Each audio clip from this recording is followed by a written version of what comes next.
The day on the phone, I came up with a silly joke idea, and then it stuck in my head. And I thought, why wouldn't that work? That's right. I want to bring Major League Baseball to Japan permanently.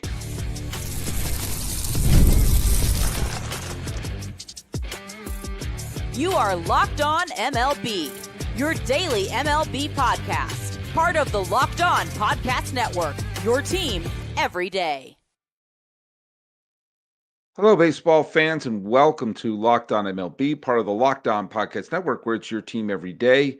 This is the daily podcast where we talk about all of Major League Baseball. I am your host, Paul Francis Sullivan. Please call me Sully. Follow us at Locked On MLB Pods on Twitter or whatever they're calling it these days. And you can also follow me personally on Instagram at Sully Baseball Podcast. And you can just leave comments right here on the YouTubes. That's probably the best way to get a hold of me. Hey, today's episode is brought to you by our good friends over at FanDuel. FanDuel, that's the best place to put your bets down right now. Right now, new customers get $200 in bonus bets if your first $5 bet wins. It's funny. I just started this up, and I have to type something in to the my illustrious settings here because there was I'm having a little tech problem here. Hey, for those of you who are listening to me right now, let me know if you can hear what I'm saying. I know I got 3 in there. I just fixed a little tech problem as we're going in live. Wow. We're doing it live, folks. Hey, let's go to the trivia question here. And I brought up that Tovar and Duran led the league in doubles last year. Who's the last person to lead the league in doubles in back-to-back years? Well, Tim G got it. It was Freddie Freeman.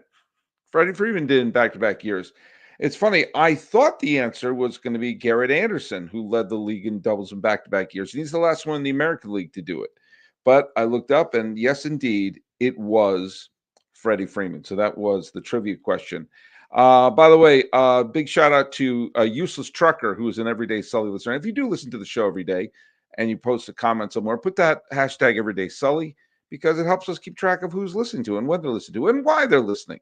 But Useless Trucker, who's an everyday Sully listener, said, you should have a Locked On MLB day like Meet at Angel Stadium, Meet Sully Day.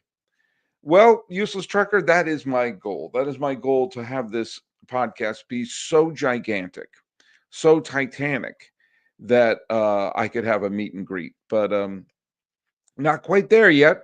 But hey, if any of you, I'm going to be in the either in Los Angeles County or in the Bay Area for a big chunk of. I'm going to be in California this entire summer.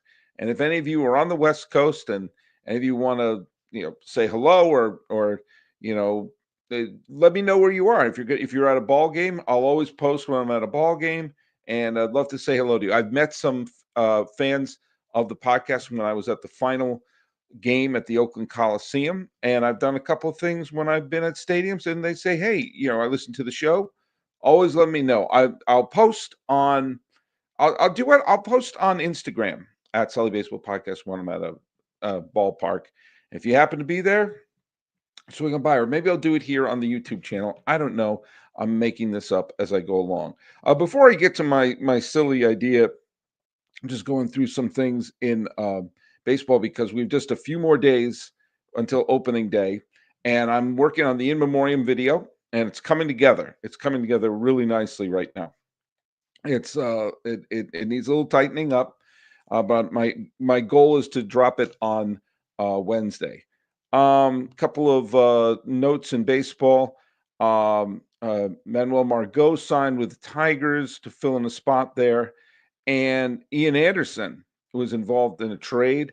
The Braves traded Ian Anderson to the Angels for Jose Suarez. Not sure what to make of that trade. Suarez is a minor league player, and Ian Anderson is obviously an experienced veteran, was part of the Braves team that won the World Series but hasn't played in a couple of years because of injuries.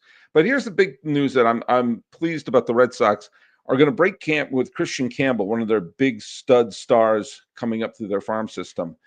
And it looks like he's going to make the opening day roster and maybe play second base. And that, folks, is how you do it. You put your best 26 players, your best healthy 26 players in your organization on the major league roster. And if it happens to be Christian Campbell and not, was it Vaughn Grisham, who I'm sure they want to have on the roster so they can save face in the Chris Sale trade. Do you know what? Nope. Put your best players out there and take your chances, especially in the American League, where a win here or a win there will be the difference between playing in October or not. All right. I have been critical of starting the season overseas. I have and I've said this before, I have zero problem with baseball playing games in, London and Japan and Tokyo and Australia, wherever. I have no problem with that. I just personally have a problem with it being opening day. I kind of feel weird that you play 2 games, then you go back to spring training. Every time they do that, it just feels like it's a soft opening for a muffin shop and not opening day. I've said before, I want opening day to be the All-Star game and a giant celebration. Well, I can complain all I want about that, but the fact of the matter is the series in Tokyo last week was an unqualified success. It was a massive success. And here's the deal. When things are successful, people tend to do it again. Now, whether or not it works again, that's a different bag of tomatoes. The first time they did the Field of Dreams game, it was mind-bogglingly successful. Then they tried it again. Well, it kind of seemed like old news. But just, Fanatics, the merchandise company, sold $40 million worth of merchandise from the Tokyo series, according to the New York Times. The TV ratings, the 4 exhibition games, this is according to MLB.com and also according to Fox Sports, the 4 exhibition games averaged 11.6 million viewers across all platforms. And it nearly drew 1 million viewers in the United States, where the game was starting at 3:00 in the morning. I mean, it was a mass, and of course in Tokyo, it was like got Super Bowl ratings. And there's because it's so successful, and of course it helped that Shohei Ohtani was there. And Shohei Ohtani, lest we forget, is the most popular baseball player I've seen in decades. I'm not saying he's the best, he very well might be, but he's reached levels of popularity that I guess Jeter reached in America, but Jeter was never this big internationally. His former teammate Mike Trout had that incredible, peak in the 2010s, but he never was this popular. I mean, he is just this magnetic, popular figure that he's electrified the United States. He's electrified the world. And having him play in there and, with the Cubs in, the Dodgers Cubs series was massive. And it was a huge success. And baseball is so popular there that I was thinking, God, baseball loves to make money. And if there's a gold mine in Japan, baseball would love to tap into that gold mine. That they would love to be able to say, hey, about all that money we can make, is there any way we can make more of that and keep making that? Is there any way we can have this baseball crazy country with a lot of money flowing flowing more directly into Major League Baseball?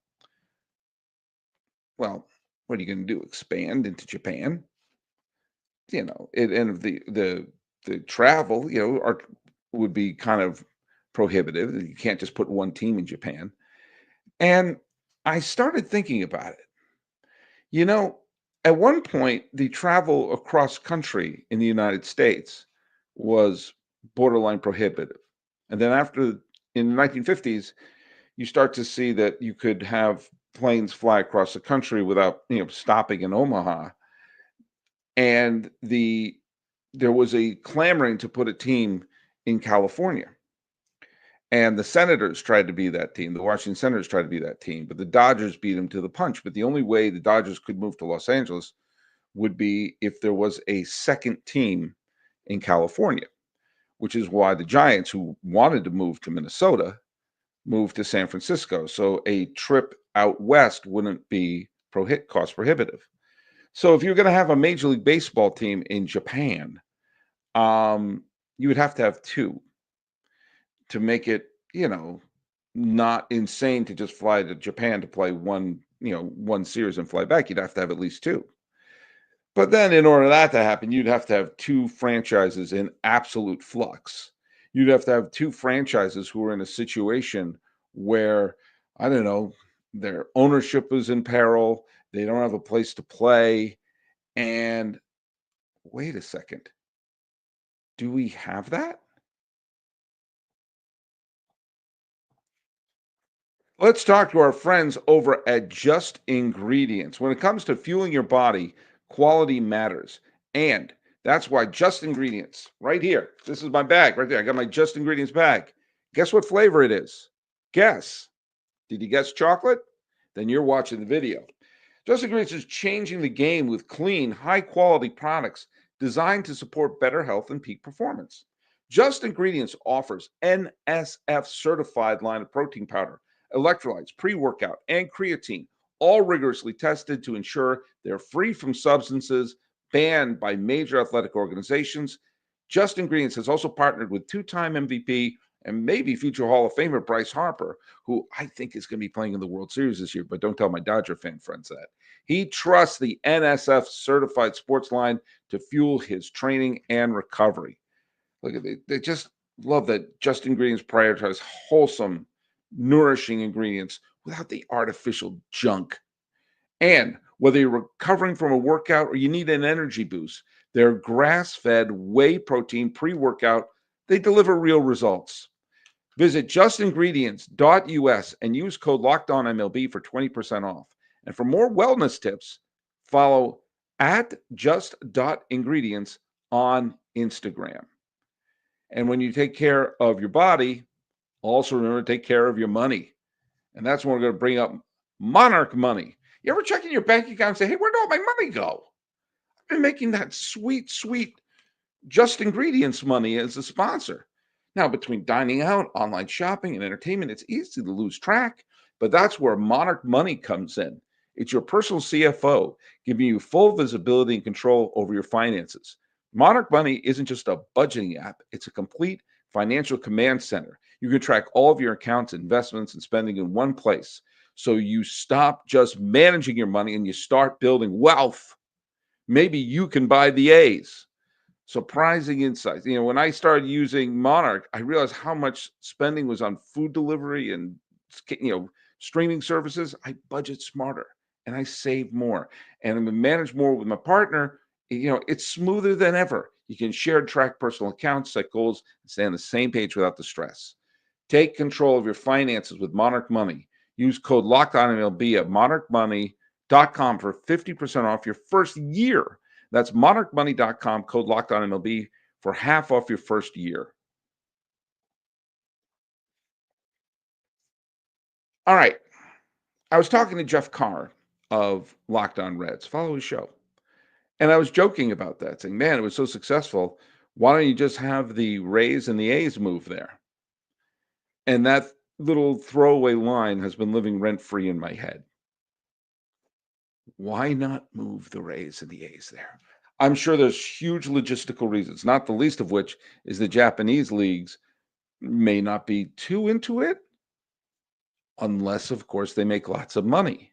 One of the big problems, one of the huge problems you have of moving any franchise in Major League Baseball is because we've moved away from multi-purpose stadiums because they were ugly in the 70s, then we now have only baseball stadiums and only football stadiums. So there's no place for a team to move if they're having issues. That's why I'm about to turn 53 years old. And the only franchise moves that have taken place in my lifetime have been the Expos to Washington and the A's to Sacramento. And Sacramento is a minor league stadium. And the Rays have just backed out of that deal that they proposed. And the city of St. Petersburg doesn't want to have anything to do with them. And the soonest you are going to see a new stadium built in Central Florida is what, 4 years from now, 5 years from now? Are they really going to spend 60, 70 million dollars to fix the Trop just to total it? Does that make any sense at all? So you have two Major League Baseball franchises who are going to be in minor league stadiums in perpetuity. How's that construction going in Las Vegas? Seriously, how's that going? Is it making a lot of progress? Are shovels in the ground? Has a proposal even been made to have enough parking spots? No. The answer to that is no. Is the financing there? We have no clue. And oh yeah, by the way, look I'm not going to bring politics into anything, but I will tell you that tourism to the United States and places like Las Vegas are about to plummet. People aren't going to be showing up here for tourism the way they used to. Do you know why? I don't want to talk about it. This is not a political show, but this isn't exactly the ideal time to be traveling and going to places. And if Las Vegas is counting on the great draw of the A's playing the Royals to fill 30,000 seats a night, yikes. File that under yikes. So it's going to be at least 4 years in a minor league stadium. At the very least, if everything goes right, 4 years in a minor league stadium for the A's, and probably 5 years in a minor league stadium for the Rays. That's terrible for baseball. Also, completely unstable ownership. The Fishers, we know, are a bunch of con artists. And they ran a franchise into the ground and still don't know where the hell they're going to play. Now, I don't think the Sternbergs are. I don't think the Rays ownership are necessarily con artists, but they haven't exactly bargained in good faith with the St. Pete and the Pinellas County. So this is going to go on for a long time. Or they can go to Japan. Or they can go to Japan and have huge crowds. Now, do they have to share a stadium with, if they want to go to Yokohama, if they want to go to Tokyo, would they have to share with the Yomiuri Giants or anyone? Yeah, probably. But do you know what I think the Japanese league likes too? Making money. I said that kind of tongue in cheek. Why not just have them play in Japan? And then I kept thinking about it, going like, I'm sure there's a lot of problems with it, but if you have two teams there, could it work? Is it better for baseball to have them play in a minor league stadium, which, by the way, they're not going to sell out the minor league stadiums in either one of those two places. There may be an initial interest there, but if they know that in Tampa Bay or in Tampa where they're playing at Steinbrenner Field, they know that the management has no real interest in working with St. Petersburg right now and probably has one eye looking out, to leave the place. And the A's are so not committed to embracing the fan base of Sacramento is they're refusing to let anyone call them the Sacramento A's, even though they are the Sacramento A's. They're the A's, they play in Sacramento, therefore they are the Sacramento A's. And so when you're not embracing the fan base, there's going to be an initial interest in it, but you're going to see ticket prices are going to be through the roof because they're going to have to make up money while playing in a minor league ballpark. And I'm telling you, when you get those hot nights in Sacramento and you get those rainy outdoor days in Tampa, you're going to see small crowds. And there's a lot of bitter taste in the mouth in the Tampa Bay area, regarding the St. Pete area, but also Tampa Bay in general, because of the ownership. And nobody trusts the Fishers. How is that better? Two Major League Baseball teams playing in front of probably half-empty stadiums with no end in sight for a stadium in Las Vegas or a stadium somewhere. At least there's bad drawings of a stadium in Las Vegas that of a stadium that'll probably never be built. Where the hell are the Rays going to play? They could go to Japan. They could at least look. They could at least kick the tires and make piles and piles of money. And I'm telling you something, I know a little something about baseball history. And if there's one thing owners like, it is making piles and piles of money.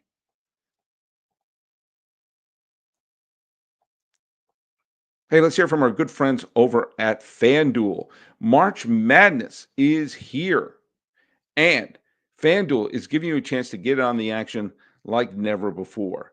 Right now, new customers can get $200 in bonus bets if your first $5 bet wins. That's $200 in extra bonus bucks just if you win.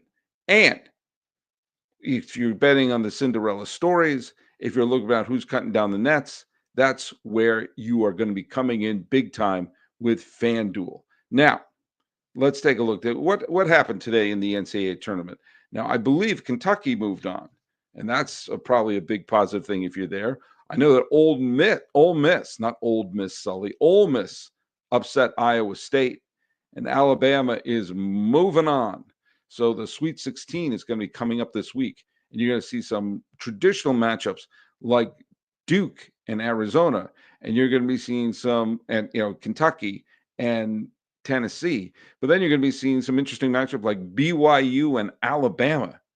So where are you going to be going? Where are you going to be making your picks? I don't know, but with tournament games happening almost every day, there's always something exciting to bet on. The FanDuel app is simple to use, and when I win, I get paid instantly, no waiting around. So visit FanDuel.com to get in on the college hoops action all tournament long. FanDuel, come on, you can win it.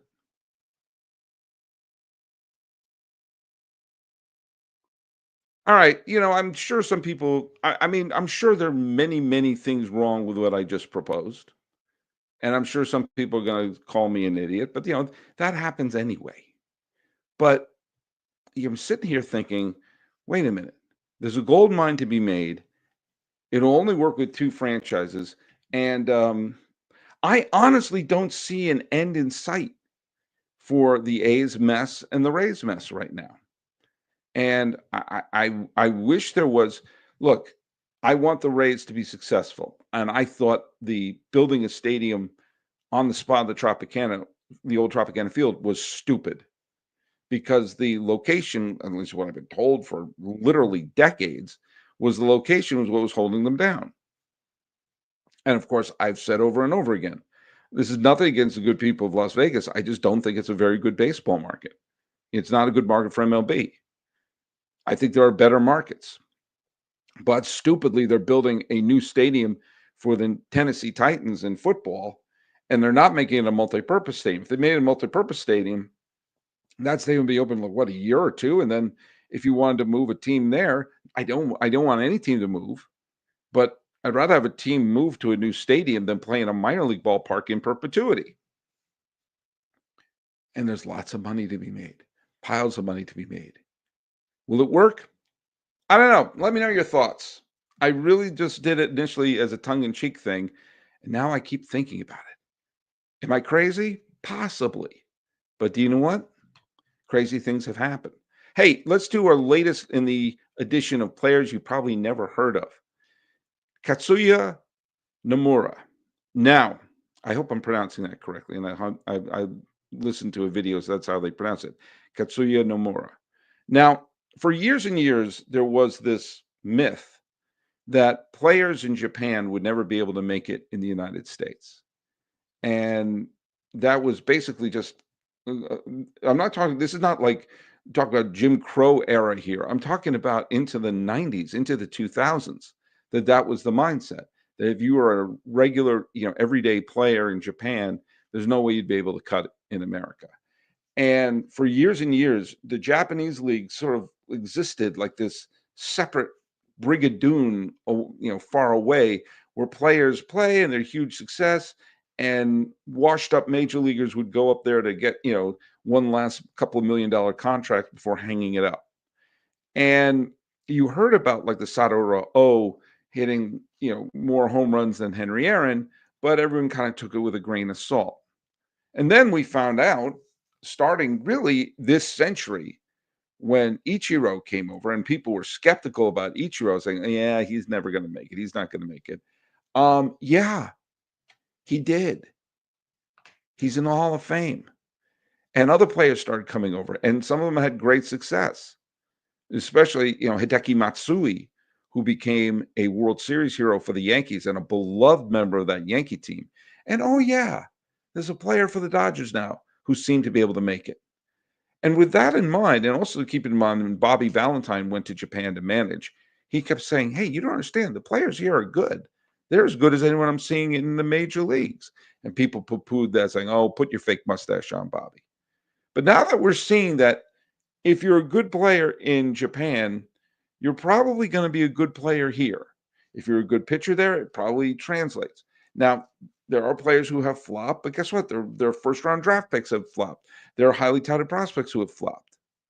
Which brings us to Katsuya Nomura, who was a catcher who played from 1954 to 1980, and who compiled 2,901 hits, had a ton of home runs, won the Triple Crown, and was a tremendous all-around right-handed batter, and ultimately became a beloved manager. And was one of the, he was a home run leader 9 times. He was the MVP of his league 5 times, twice winning a championship as a player, and then doing it again as a manager. And he played for many years, mainly with the Nankei Hawks, also played with the Lotte Orions and the Seibu Lions.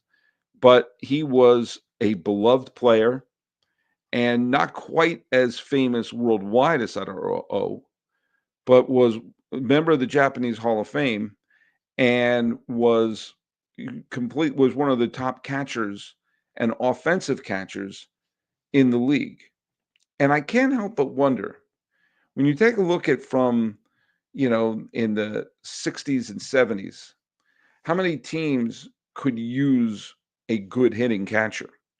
How many times was a catcher just basically a spot that was a hole in the lineup that was there because of, well, we need their defense, we need how they handled pitching, and you can have you wouldn't necessarily have a stud hitter as a catcher. There are some exceptions, of course, Munson, Johnny Bench, Carlton Fisk during that period of time, but there are few and far between. And sitting in Japan was a player who was piling up great numbers and being an all-around great hitter and catcher in Japan. And we now know, not everyone who comes over here turns into, Shohei Ohtani. But, we have seen players who have come over and have adapted well to American play. When you take a look when the White Sox won the World Series in 2005, they had Tadahito Iguchi, who was a solid player and had a terrific year for them. He had a key home run in the playoffs against Boston. He may not have turned it. If Nomura came over to America, he may not have been the MVP, but I bet he would have helped a couple of teams. And the only thing that stopped it was people saying, well, it was up until George W. Bush was president. Not even George Bush. George W. Bush was president when we started seeing, wait a minute, you're telling me they can actually play here in America? And I can't help but think about the Nomuras and the Sadaoro O's of the world who played in Japan, became national heroes, and made lots and lots of money, but didn't get a chance to play on the major league level. Now, I would say this. I will say that my dear friend Allison Mitchell, aka the infield fly girl, who loves watching baseball, from Hong Kong, from Korea, from Japan, she's actually more interested in that than the major league level. She's forgotten more about baseball than most of us will ever know. And I'm sure she would say to me, well, how do you know they'd want to play there? How do you know that they don't want to just be heroes in their own country? And that's a fair point. However, part of me would like to see them play at the competition level of Major League Baseball, because that's how we tell who the best players are, is when they face off against the best players in the world. And so Katsuya Nomura, who died in 2020, is the latest edition of the players who you probably didn't know. And it's going to lead us to our trivia question. The trivia question is this. It's quite simple. Who's the first Japanese-born player to hit a postseason home run? I mentioned one Japanese-born player to hit a home run. Was he the one? Who is the first Japanese-born player to hit a postseason home run in Major League Baseball? That is a trivia question. Put it right down here in the YouTube comments. Find us at Locked On MLB Pods on Twitter, or whatever they call it these days, and on Instagram. I'm your pal Sully. I'm at Sully Baseball Podcast on Instagram, and I'm right here on YouTube talking about Japan and saying, hey, is that the solution for these two nomadic franchises who are going to be crashing on the couch of minor league ballparks in perpetuity? How is them playing in Japan worse than the current situation? This has been Locked On MLB. I am your host, Paul Francis Sullivan. Please call me Sully.